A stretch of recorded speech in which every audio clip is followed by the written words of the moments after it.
Lost at sea and left for dead, a billionaire playboy washes up on a remote island, weak and helpless. Just when all hope seems lost, two black teenage brothers from a struggling fishing village find him and nurse him back to health. But survival comes at a price. He must learn to work, fish, and live like never before. What starts as an act of kindness sets off a chain of events that will not only change the billionaire's view of the world, but transform an entire community in ways no one could have imagined. The deep blue waves of the Atlantic shimmered under the golden glow of the afternoon sun. The Aurora, a sleek, multi-million-dollar super yacht, glided smoothly over the water. The sound of champagne glasses clinking, jazz music playing softly in the background, and laughter echoing through the deck filled the air. It was a perfect day for the man who owned it all, Vincent Harrington. Dressed in a crisp white linen shirt and designer sunglasses, Vincent reclined on a plush lounge chair, sipping an aged whiskey from a crystal tumbler. The world knew him as the billionaire hotel tycoon, owner of a global empire of luxury resorts and high-end properties. He was the man who had everything: wealth, power, status, but the truth was, Vincent had never truly faced hardship a day in his life. Tonight was just another extravagant celebration. The Aurora was hosting an exclusive party filled with socialites, models, and wealthy investors. Waiters dressed in black tuxedos moved seamlessly through the crowd, serving exotic seafood, rare caviar, and expensive wines. The yacht's infinity pool reflected the orange hues of the sunset, and a few guests laughed as they dipped their feet in. Everything was perfect, just the way Vincent liked it. "Vincent, you really know how to throw a party," a voice called out. Vincent turned and smirked as Carter Reynolds, an old college friend and fellow billionaire, approached with a cocktail in hand. Carter was slightly drunk, his cheeks flushed from the alcohol. "Of course I do," Vincent said confidently, tilting his glass. "Why live small when you can live grand?" Carter laughed. "You ever get tired of it?" "Tired of what?" "This, all of this. The parties, the money, the luxury." Carter gestured at the opulence around them. "Doesn't it ever feel empty?" Vincent raised an eyebrow, slightly amused by the question. "Carter, buddy, that's the difference between you and me. You think too much. Money isn't about feeling fulfilled, it's about having control. The more I have, the less I worry. And right now," he took a slow sip of his whiskey, his lips curling into a smile, "I have everything." Carter shrugged and smirked. "Fair enough. But one day you might realize there are things money can't fix." Vincent scoffed. "If that day ever comes, I'll just buy my way out of it." They both laughed, the conversation dissolving into light-hearted banter. As the evening progressed, the Aurora drifted farther from the coastline, deep into open waters. The crew had received weather reports earlier in the day, a potential storm brewing over the Atlantic. But Vincent, in his usual arrogance, had brushed it off. "Storms pass. We'll be fine," he had told Captain Rodriguez, waving away the warning. "Besides, we've got state-of-the-art tech on board.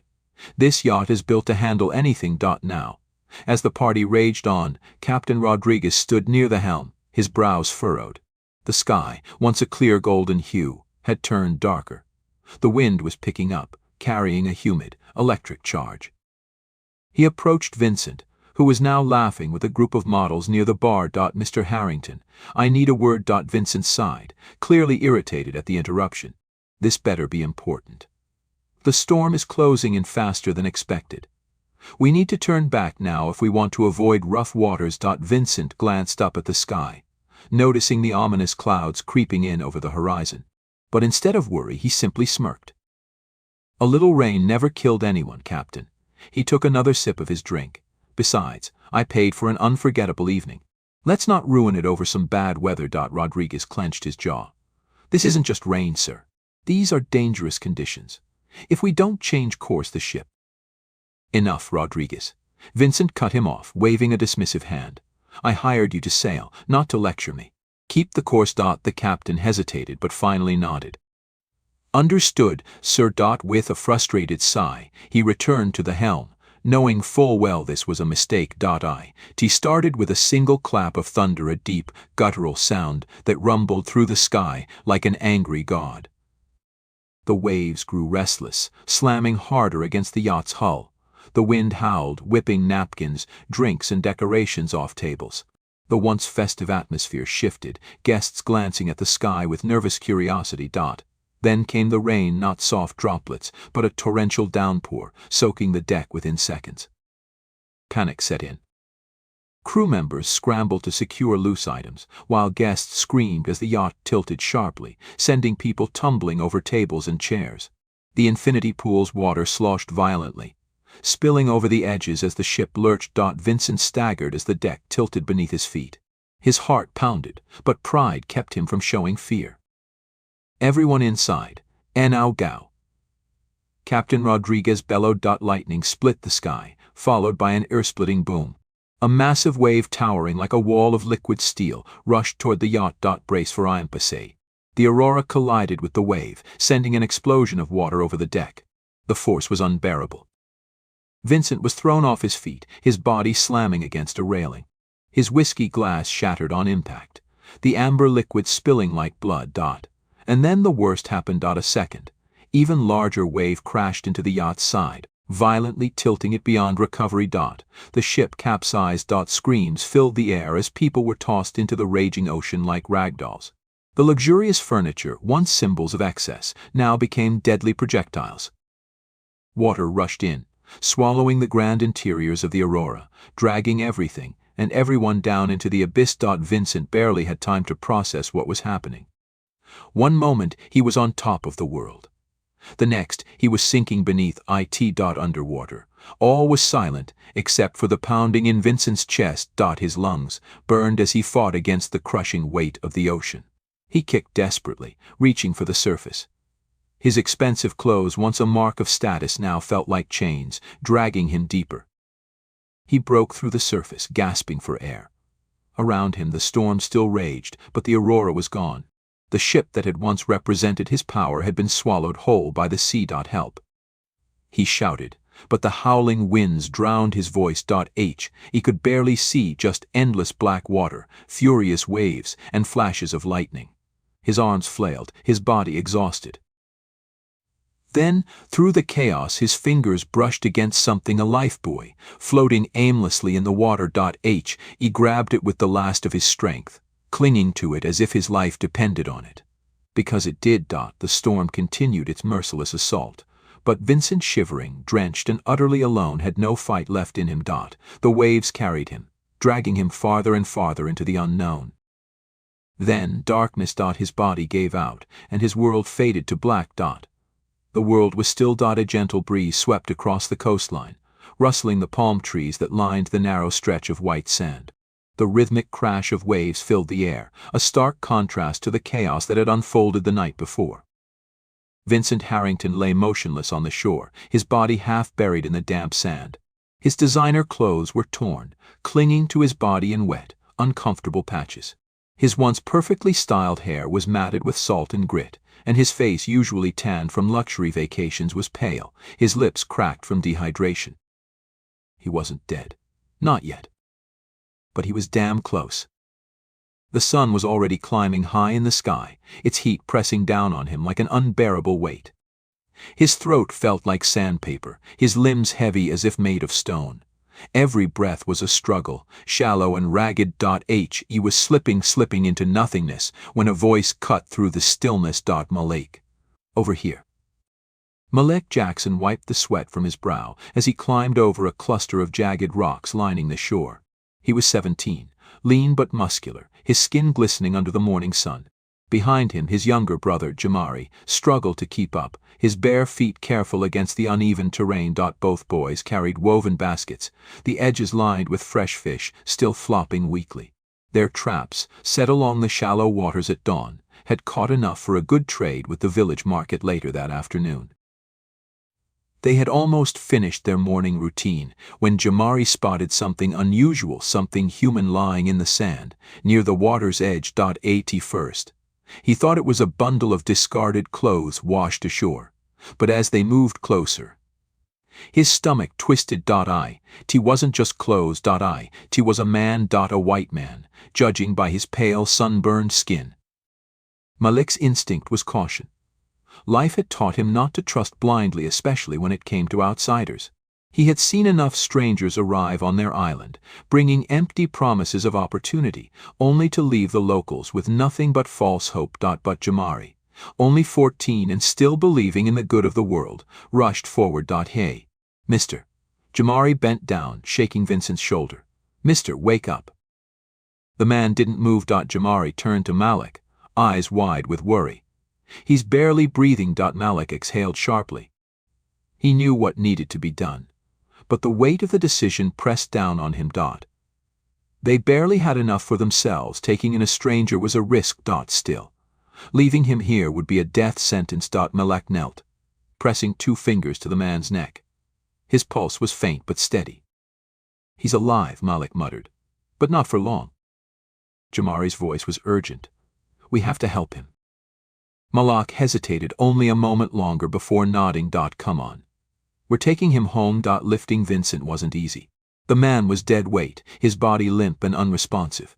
Malik grabbed him under the arms, while Jamari took his legs. Damn, Malik grunted. For a rich-looking guy, he sure ain't light. They carried him along the narrow dirt path leading back to their home. A modest wooden hut nestled on the outskirts of the village, away from the more developed trade areas where merchants and tourists sometimes passed through.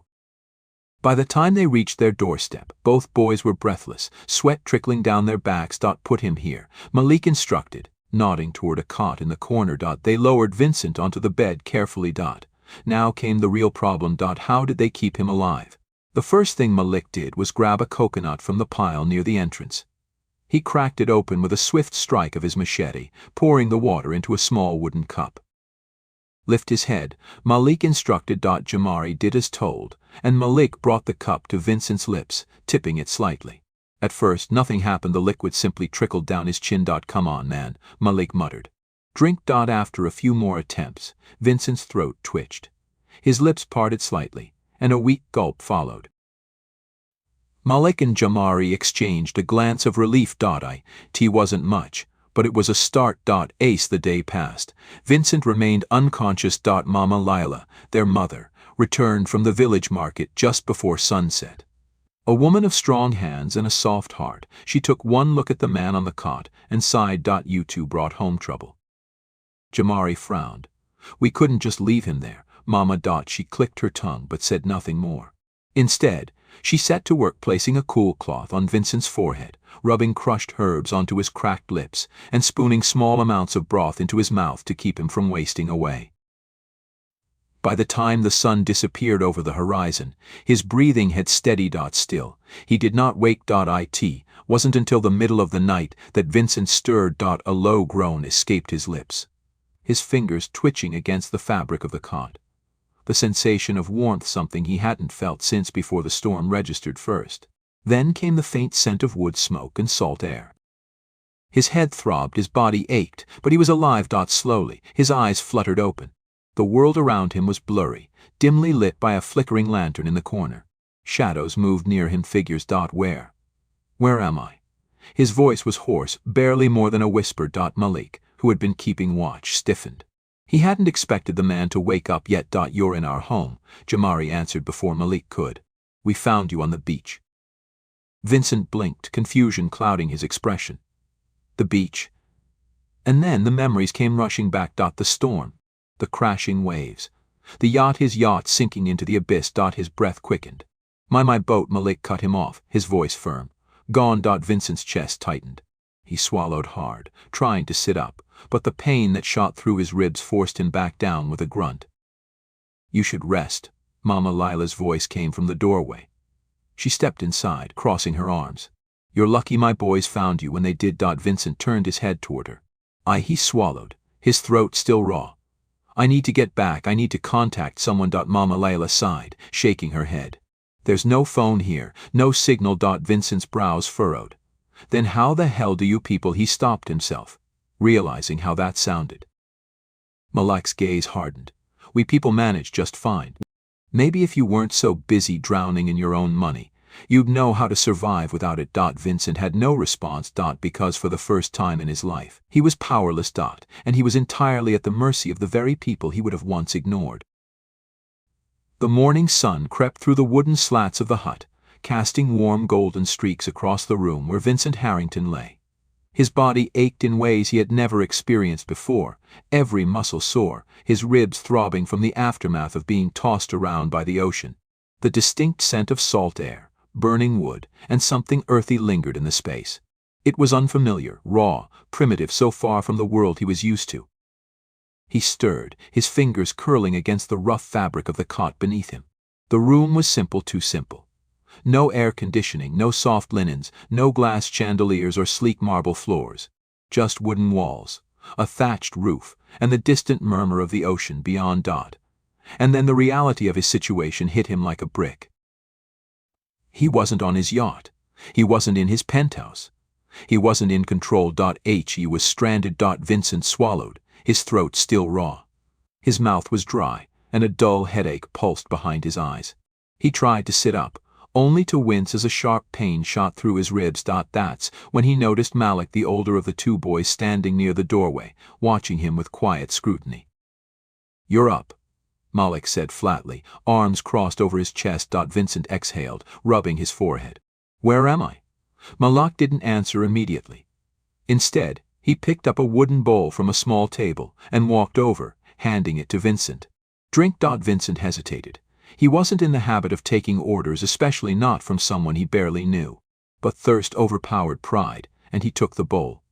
The liquid inside was cool, slightly sweet coconut water. He drank deeply, his body craving the hydration. Malik sat on the edge of a nearby stool, watching him. "You're on our island," he finally said. "We found you washed up on the shore yesterday morning. You were half dead." Vincent let the words sink in.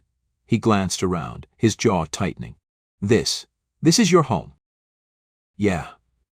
Vincent took in the modest surroundings again. There was no electricity, no running water, just bare essentials. His fingers tightened around the bowl. "Where's the nearest phone? A radio?" Malik huffed a humorless laugh. "You think we just got a satellite phone lying around?" Vincent ignored the sarcasm, forcing himself to remain calm. "How do I get back to the mainland?" Malik shrugged. "People from the village go to the mainland a few times a month to trade. If you're lucky, someone will take you next time they go." "Next time?" Vincent's head snapped up. "When is that?" "A week." "Maybe two." Vincent froze. "A week?" "2 weeks." He had never been without modern conveniences for more than a few hours, let alone trapped on a remote island with no phone, no money, and no power. His chest tightened. "This is ridiculous," he muttered. "I need to leave. Today." Malik rolled his eyes. "Good luck with that." Vincent clenched his jaw. "There has to be another way." Malik sighed, standing up. "Look, man, you can freak out all you want, but it won't change anything. You're stuck here until the next boat leaves. So deal with it."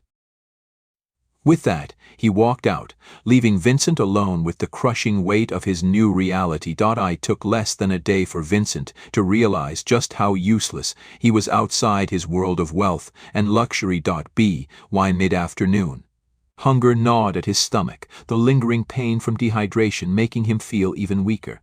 He stepped outside the hut for the first time, blinking at the brightness of the sun. The village stretched before him, a few scattered wooden homes, palm trees swaying gently, and people moving about their daily routines. There were no high-rise buildings, no luxury cars, no designer stores, just life, lived in its simplest form. He spotted Jamari, the younger boy, crouched near a pile of firewood, trying to start a flame with a piece of flint. The kid noticed Vincent and grinned. "Hey, you're walking." Vincent ignored the enthusiasm. "Where can I get some food?" Jamari tilted his head. "You eat what we eat, which means you gotta help." Vincent frowned. "Help?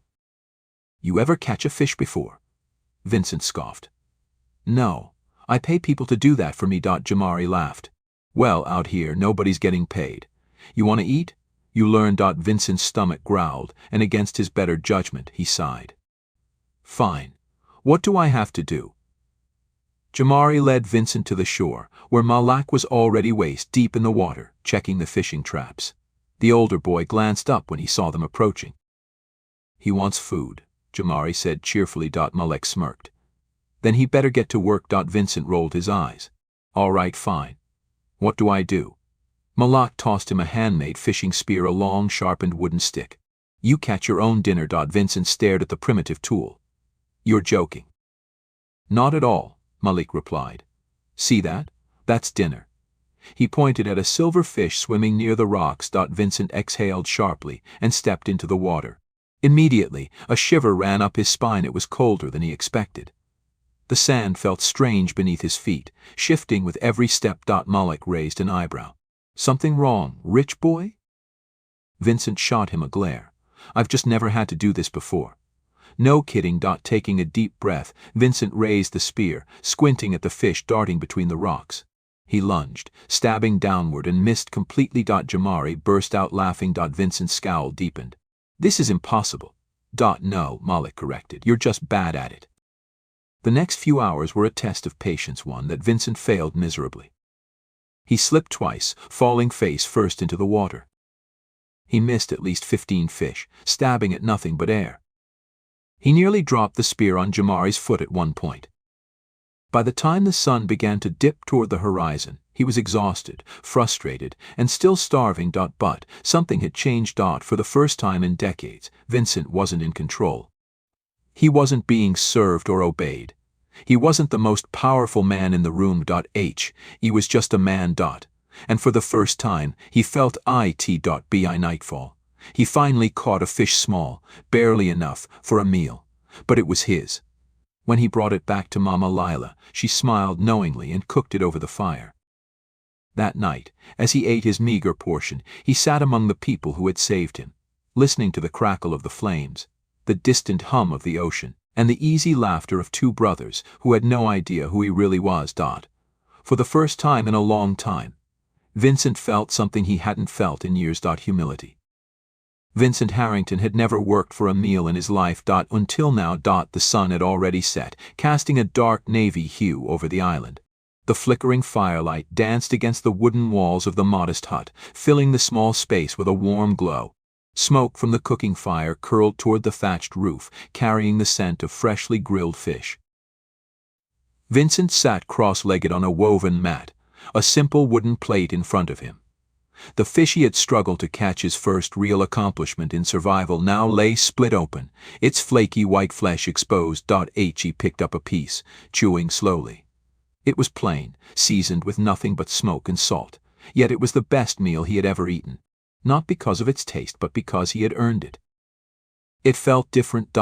For the first time in decades, Vincent felt like he deserved something. Across from him, Malik, Jamari, and Mama Layla ate their portions with ease, exchanging stories about the day's events.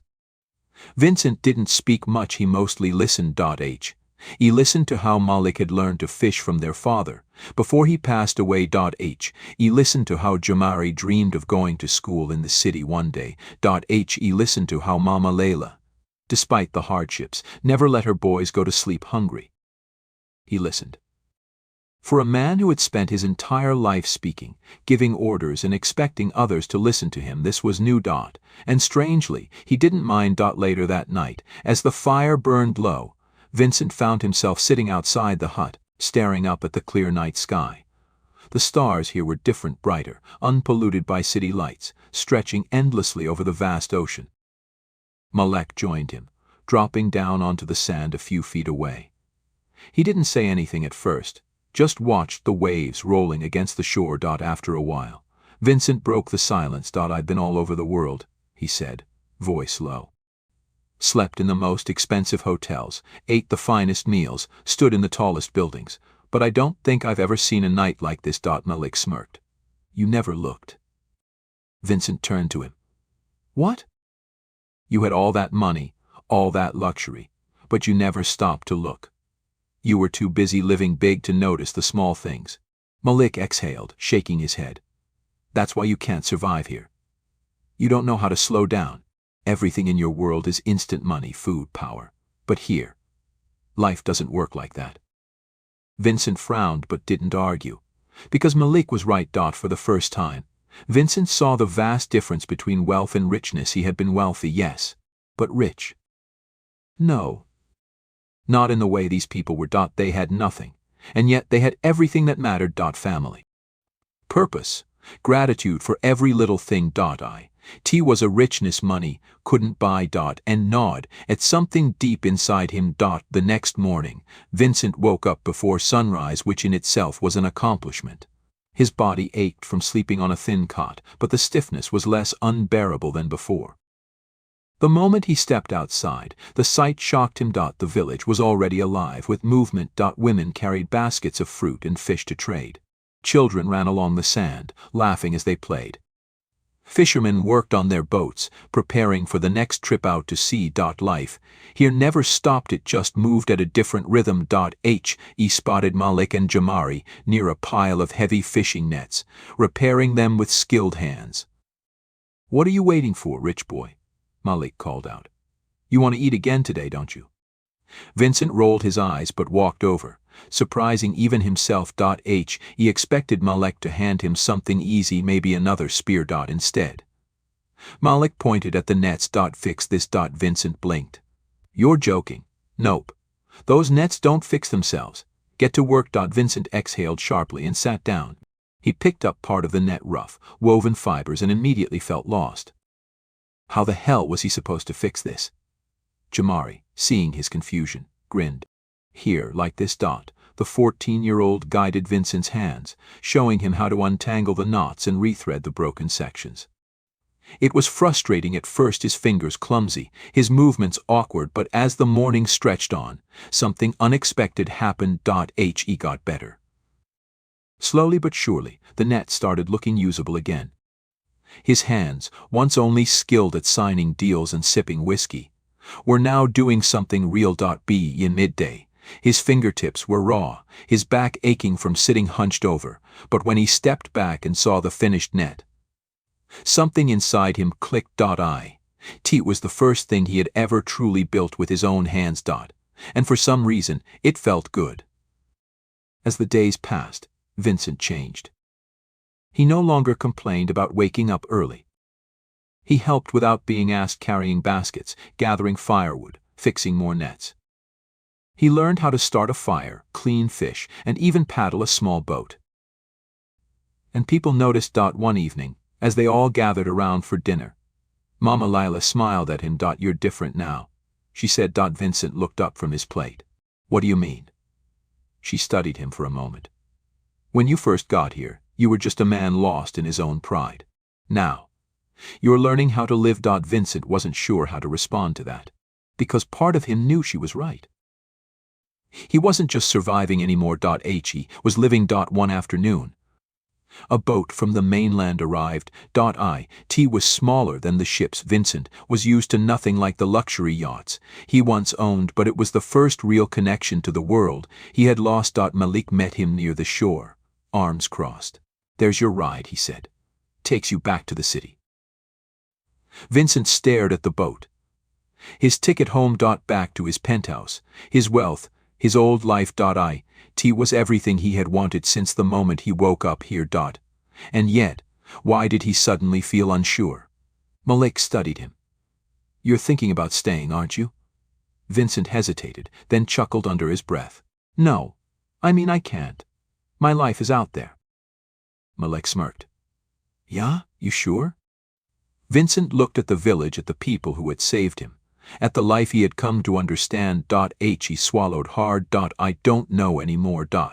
The engine of the small wooden boat rumbled to life, its motor churning the water into white foam as it slowly drifted away from the island's shore.